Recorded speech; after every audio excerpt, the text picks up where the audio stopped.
दोस्तों 7 जवान सस्पेंड कर दिए गए, करोड़ों की चोरी हुई है, भ्रष्टाचार हुआ है और आखिर ये कहां हुआ है और इसका जिम्मेदार कौन है। और सेना ने अपनी कार्रवाई कर दी, अपने जवानों को सस्पेंड कर दिया, अधिकारियों का यानी तबादला कर दिया और जांच बिठा ली, एक्शन हो गया ताबड़तोड़।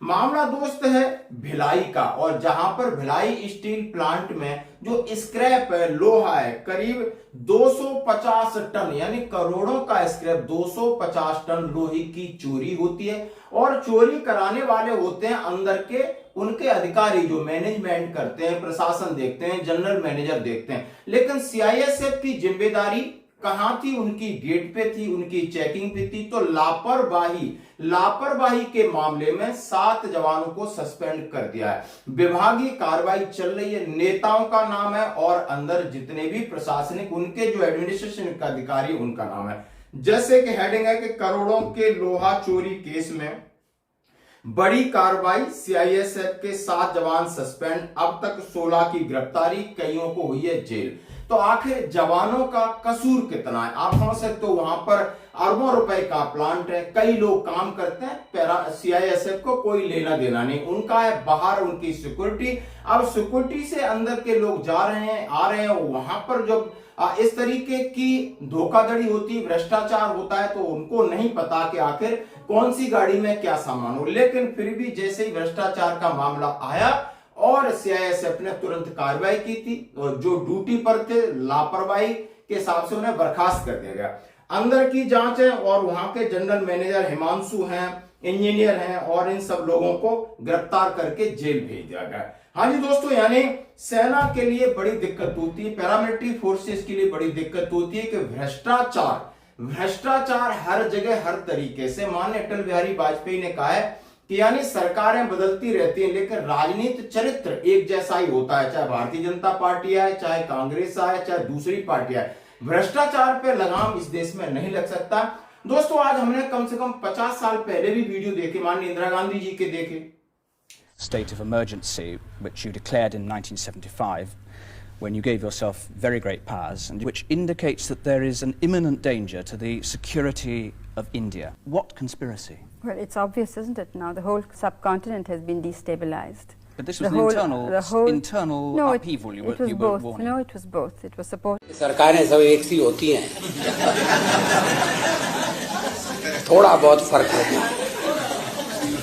सत्ता का चरित्र एक सा ही होता है। ये बात अलग है कि हम चरित्र बदलने की कोशिश कर रहे हैं, पता नहीं कितने सफल होंगे, मगर नहीं होंगे तो हंसने का अवसर नहीं छोड़ेंगे। ये बड़ी बात है। अपने पर हंसना और दूसरों पर हंसना, और दूसरों से ज्यादा अपने पर हंसना। और इस संकट के समय इससे बल मिलता है, इससे जीवन मिलता है, जूझने की एक नई ताकत मिलती है। कभी कभी वीर रथ जो काम नहीं कर पाता, वो हास्य की एक छोटी सी चुटकी काम कर जाती है।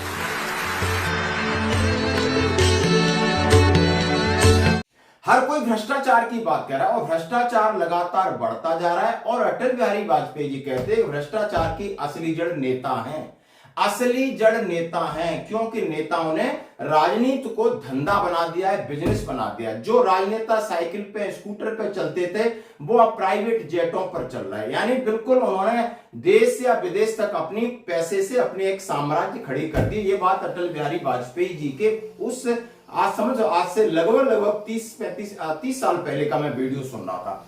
बड़े और कहा कि सत्ता का चरित्र एक जैसा होता है। ये बात क्यों मैं कह रहा हूं? जैसे कि पहले कांग्रेस थी, कांग्रेस सरकार पर भ्रष्टाचार के आरोप लगाए जा रहे थे, 2G घोटाला, 3G, और भारतीय जनता पार्टी ने कहा जब हम सरकार में आएंगे सब लोग जेल में होंगे। क्या कोई नेता जेल में है?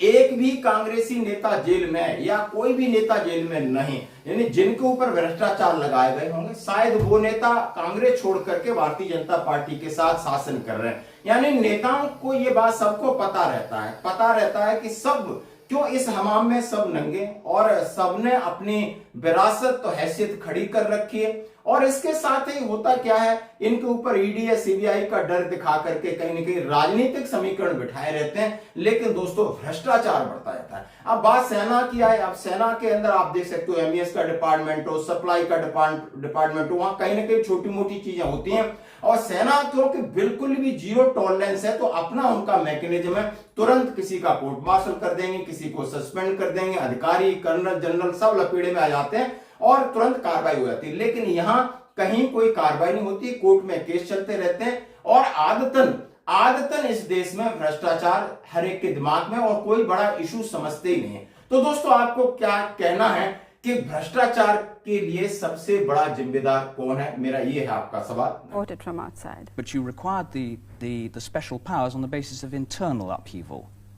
No, the question was, had it been only internal with no foreign interference, one could have dealt with it in a much easier way. At the same time, the Allahabad High Court had said that you could stay in office as Prime Minister provisionally, but had found you guilty of electoral malpractice. In a parliamentary democracy, is a judge competent to override what Parliament has done?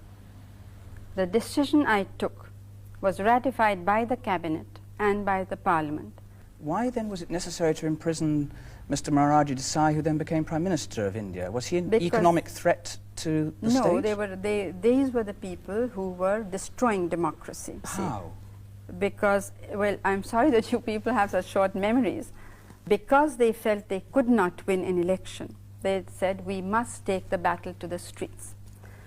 Mr. Morarji Desai is on record in an interview having said, we are going to surround the Prime Minister's house, we are going to surround Parliament, we will see that no business is done.